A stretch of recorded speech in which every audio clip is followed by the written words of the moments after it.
Hello, I've been waiting for you. I'm Taren S, a witch who's been standing in magical spaces for almost 40 years now. And I'm so happy that I get to open up the world of coven and witches to you. Come on in.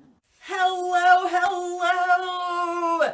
I am so happy that you're joining us here for an afternoon blah blah blah of witches and magic. And of course I have the coven witches with me here today. I've got Rebecca. Hello. I have Gwen and I have Sweet Meadow. Really, it's just Meadow. Sweet Meadow sounds so much better. And I brought him up here because we are going to talk about what is a dark goddess? Mm-hmm. What is a dark goddess? How do we make that decision? You hear it talking about, oh, this is a dark goddess. This isn't. I'm like, is there like some little guy in the background checking the list going, and you're dark and you're light? Mm-hmm. Yes, actually pretty much that's sort of what's happening. And when you come down to it, I understand what you're saying. And who is this little guy in the background that's doing this? He's called the Scholars in Academia. Yeah. How they gauge is when a goddess is gone through transformation, her mythology deals with underworld references. All right. Then she's considered a dark goddess. Same as creation and destruction too. A goddess, yes. Well, that's still kind of underworld. Exactly. You go into the underworld. Exactly. You're doing this some destruction. You're coming out. You're doing some creating. Different words for the same. But they are, yes. But we do need to use different words because different words resonate with different people. Witches. That's right. And that's why, so life and death would be another way of saying it. They're like, you may hear another definition of what a dark goddess is, and that one didn't resonate. Mm-hmm. It sounded rather dry. You didn't quite get it in your head. For me, one of my favorite things of understanding the moment of transformation is when Hecate is at the mouth, the cave, all right, during Persephone's story. When Persephone is making the descent into the underworld, Hades has drawn her in. Right there, between the veils, standing in the cave opening, stands Hecate, all right? And because of that veils association, and this is when I was talking a little earlier about her, is she never actually goes into the underworld. She calls Hades to her, and he comes to the veils, and she sort of negotiates a little bit for the Persephone and for Demeter, her mother, who is madder than shit because Persephone's in the underworld, and Hades trying to do some giggity, and that ain't happening. All right, that is Taren's version of a myth. Well, it happened. And it did happen. Giggity happened. And then Persephone went willingly back, giggity, in some myths. And in other myths, she wasn't very pleased to go back. There's a whole duality to that story. But Hecate herself, because she's in the veils. Yes. She is in that moment, like you said, between life and death, that moment of creation and destruction. Some cultures don't have their gods and goddesses going down into the underworld isn't as prevalent in their mythologies. Like things of the spirit nature are happening right here, right now. There's no need to go into any underworld. So that's why sometimes you see the creator destructor goddesses. That transformation. That are life and death also are meaningful when you kind of... Right. If it's a goddess of transformation and or... Yeah. A goddess of the underworld. It's not saying that it has to be both. Right. Well, and then for Hecate, who stands in the crossroads between those spaces. Right. And then you had asked me about Cardoin with Cardoin's cauldron. And Cardoin's, if you are into her mythos, she goes through a series of transformations. Mm-hmm. The whole story is her changing from one thing to the next because she is going to, what's his name? Oh, I don't remember. It's some strange Gaelic name. I know. He's got I'm like, oh my goodness, about put all of us on the spot. We are not those, but I'm sorry. Part of the story. The name is not an B- for us in Witchy roll school off today. your tongue. I was just saying in Carowin's story when she is creating a potion to bring her son back to life. Ruin something. Her helper gets up in the business. And in the process of that, she gets angry and goes running after him. And in order to keep the chase going, he changes, then she changes. The changing of forms, and that's what we're referencing. Without obviously, they're like. See, I have another story of Carowin that is totally has that. It's a different story than it is of the underworld. Yes. So there's a story of being that she is a goddess of the underworld, and so she has appeared to people in a lake. And so coming out of a lake, and when she comes out of a lake, she has a cauldron that's so big that she can actually bring soldiers back to life when they step into her cauldron. Mm-hmm. And so she has power over life and death, and she's like the goddess of the underworld because she comes out like from the lake, and that's where the Lady of the Lake mythology comes into play as well. Is from Carowin. Mm-hmm. Like I said, I'm sorry that we don't quite have all of the names. We really are talking off the cuff. We don't script.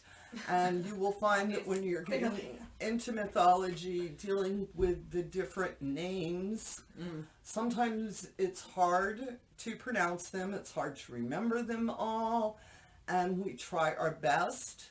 We're doing our best. So please, I'm like, please We're don't. Sorry. We don't know I his didn't name. sit We're down fine. with you. If I knew I was going to sit down and tell the myth, I would have made sure I had the right pronunciation. We do prepare. This is an off-the-cuff, unscripted discussion. And this is something that shows you that this everybody is real. and everybody, you know what, you don't have to have perfect knowledge of everything at any time. No, I know the story about Carowin, how she chased the guy down. I don't remember the dude's name. He was getting chased. But you got the gist. I get the gist. I understand what's going on. But I can tell you something about him. When she then did get pregnant with him, birthed him, could not destroy him, and sent him out into the water, a fisherman found him and brought him back in and named him Taliesin, and he's a bard. Right. So there you go, Taliesin. Let's just hang. There we go. Well, yeah, we do have that one. That's right. He became the bard Taliesin. That's right. And also, a lot of the Celtic bards on their altar will set up a little memento to him, as he is considered the father of bards. Don't they think he was part of the Merlin mythology? Yes, he's part of the Merlin mythology. And then Carowin into the Lady of the Lake. So there's this whole blending of everything, and back on the whole what's the dark goddess, is we got completely off subject, but we were on subject.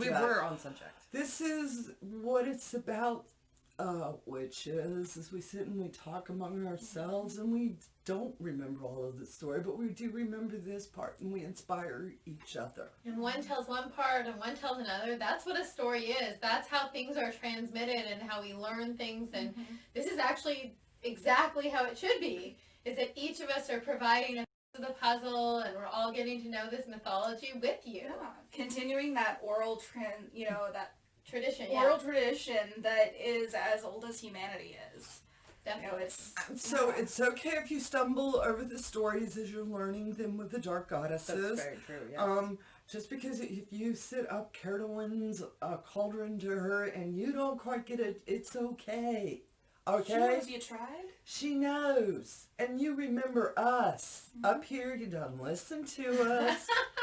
We didn't quite get it right, but we had the intent. All right, this isn't about perfection. It's not about, I've got to do it this way. I have to do this or else the dark goddess or Carowin is going to smite me. None of that happens. Do you know what happens if you do it wrong? You did it wrong. Nothing. That's it. Nothing. That's all that happens. You move on. I know it's anticlimactic. You're like, something's going to happen. I'm like, nothing. Nothing happens. And the only reason you did it wrong is because you must have done something you didn't And you guess didn't what? feel Then you right didn't doing. feel and if you are worried about that you did something wrong, let that be an entrance into doing work with the dark goddess, because you can use that as shadow work and dig deeper. Why don't I feel comfortable with this? Yeah. Why am I so hard on myself and demand perfection of myself? Like I said, the worst thing that's going to happen is nothing. You're going to end up with a well-decorated space. Mm-hmm. That's it. You have nothing to lose and everything to gain. When we work with a dark goddess, we are working with ourselves. Completely. This is what we're talking, that transformation, these underworld moments.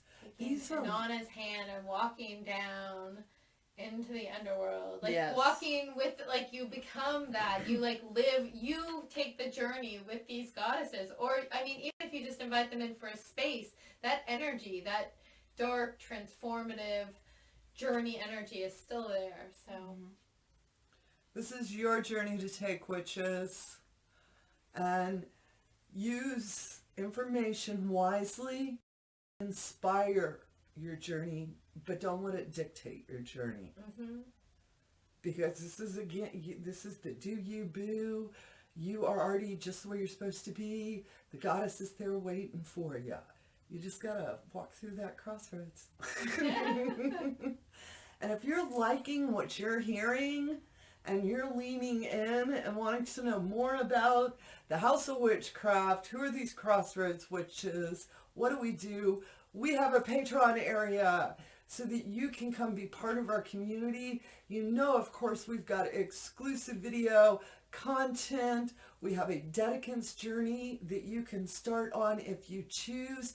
We are a resource community. You get to live chat, Q&A, Zoom room with various witches on different subjects. So please consider joining us. And of course, if you're new here, you know I want you to press subscribe and press notify. We upload 3 videos a week on all things witchy. And what else do we do? I think that's it right now, witches. We're busy enough. I know, I'm like, all the things. lots But, of And other than that, we're just sitting around.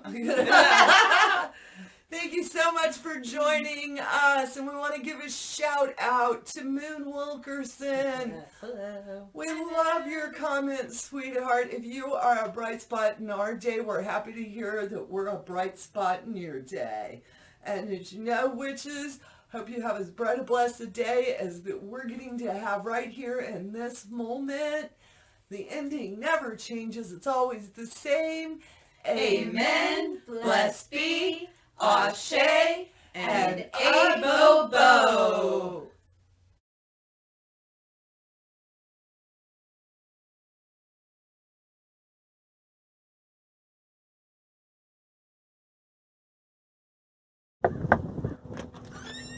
Hello, I'm Taren S. I've been standing in magical spaces for almost 40 years, and my favorite music under a full moon is Black Eyed Peas. Come on in.